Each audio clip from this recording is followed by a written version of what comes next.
Mes chers compatriotes, bonjour, bonsoir selon l'endroit où vous vous trouvez pour me suivre. Je suis Armand Mondiono. Je ne viens pas devant vous pour vous plaire. De toute façon, à me voir, je ne suis pas quelqu'un qui peut plaire, surtout aux Congolais.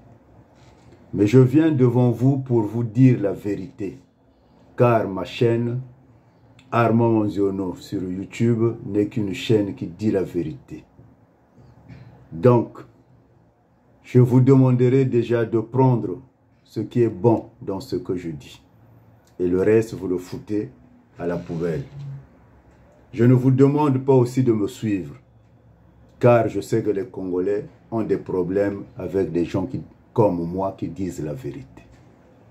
Ceci dit, ma communication d'aujourd'hui s'intitule « Marche du 18 mai 2024, la bombe à retardement de la diaspora ». Je commence mon entame par Mayela Mabuatu Kunkotolo. Littéralement, c'est avant de s'embarquer dans la pirogue, on s'assure de son insubmersibilité. La consistance de la pirogue en y mettant son pied, parce que une fois embarqué, on n'a que ses larmes pour pleurer si la pirogue est étanche. Cela se résume à ceci. Il y a un certain temps pour la naissance. Un enfant qui naît avant le terme est un enfant prématuré. Et celui qui naît après le terme, c'est un mort-né. La temporalité, c'est le temps. Est un facteur important, déterminant. À titre d'illustration, lors de la Deuxième Guerre mondiale, à titre d'illustration, lors de la Deuxième Guerre mondiale, si les Alliés n'avaient pas agi à temps avec le débarquement de la Normandie, Hitler aurait eu le temps de finir à fabriquer sa bombe nucléaire et l'issue de la guerre aurait été différente. Car ça, l'ensemble des Congolais de la diaspora et ceux du pays doivent se le mettre dans leur crâne. Pourquoi n'ont-ils pas emboîté le pas au collectif de défense de terre bantou, quand il était encore temps,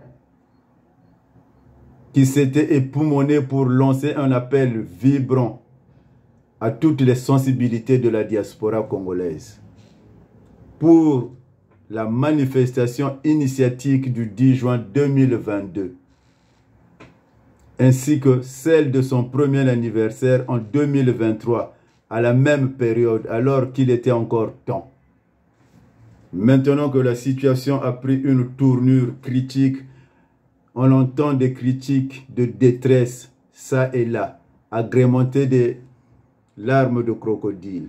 En écoutant certaines personnes sur les médias alternatifs, on a l'impression d'assister à un concours de rhétorique ou à un remake du discours sur la méthode de Platon, mettant en évidence la verve prosaïque d'une classe politique en décadence et en perdition. Nimirassa, qui parle beaucoup, n'a voulu ne rien comprendre. Celui qui a saisi le sens de l'histoire et qui s'est adjoint à nous, c'est Nzon Mathias, le seul. Aujourd'hui, la nation reconnaissante au collectif de défense des terres bantoues, dont la manifestation fut boudée par les Congolais, mais légitimement soutenue par les autres communautés africaines. De mémoire d'homme, un mémorandum, c'est-à-dire un courrier exprimant la désapprobation de la nation, a été adressé à M. Paul Kagame, en dépôt à l'ambassade du Rwanda à Paris. Faute d'être nombreux ce jour-là, le rapport de force fut inégal, mais contrebalancé par le poids historique de cette lettre. Cette correspondance mémorable a une valeur juridique. majeure et déterminante.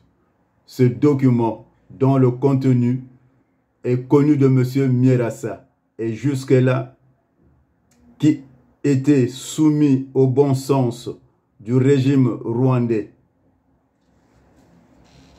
va falloir le moment opportun devant l'arbitrage international. En cas, va faire valoir le moment opportun devant l'arbitrage international en cas de contentieux.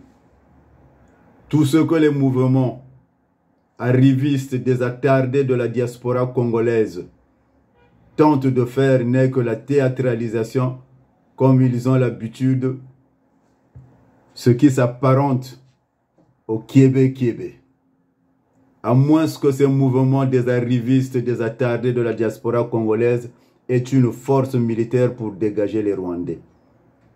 Toutefois, même en cas de chute du régime de Sassou, les Rwandais pourront faire valoir leur propriété et c'est à ce moment que le document émis à l'ambassadeur du Rwanda par le comité de défense des terres bantoues en France fera office de désapprobation totale du peuple congolais. Parce que le juge posera la question: où étiez-vous les Congolais, vous qui allez manifester le 18 mai plutôt. Le comité est lors de la vente. Le comité de défense des terres bantoues répondra que nous étions là pour dire non en prenant la France à témoin. Et oui, nous prendrons la France à témoin. Parce que la France était là. Mais vous, qui aujourd'hui vous vous levez, vous n'étiez pas là. Vous n'aurez rien à dire ce jour-là.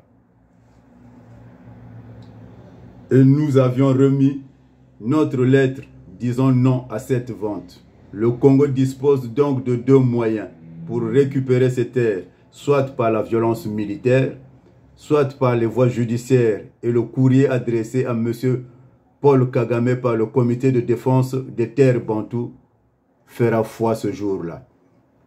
Parce que juridiquement, il revient à tout acheteur de s'assurer de la marchandise qu'il a achetée. Ne fait pas l'objet d'usurpation. Pour éviter d'être traité de complicité de recel, ce qui est le cas de M. Paul Kagame, qui n'a pas eu l'accord du peuple congolais, soit par l'entremise de ses représentants, c'est-à-dire les députés, ou par un accord direct du peuple par un référendum. On n'achète pas une voiture volée, et cela est valable pour toute marchandise, quelle que soit sa nature, surtout pour les titres fonciers, parce que la terre appartient au peuple congolais et non à un individu, fût-il un président autoproclamé. Bonne chance à ceux qui défilent ce 18 mai 2024, parce qu'il est toujours bon de faire du bruit. Armand Manziono Boutelesi, le vinomouleur. Que Dieu vous bénisse et je ne vous demande pas de m'aimer, car je suis la vérité et la vérité n'est jamais aimée. Détestez-moi au plus. Collez-moi toutes les étiquettes que vous voulez, mais la vérité, je la dirai. Je viendrai la dire sur ma chaîne. Abonnez-vous massivement, chers compatriotes, si vous voulez connaître la vérité.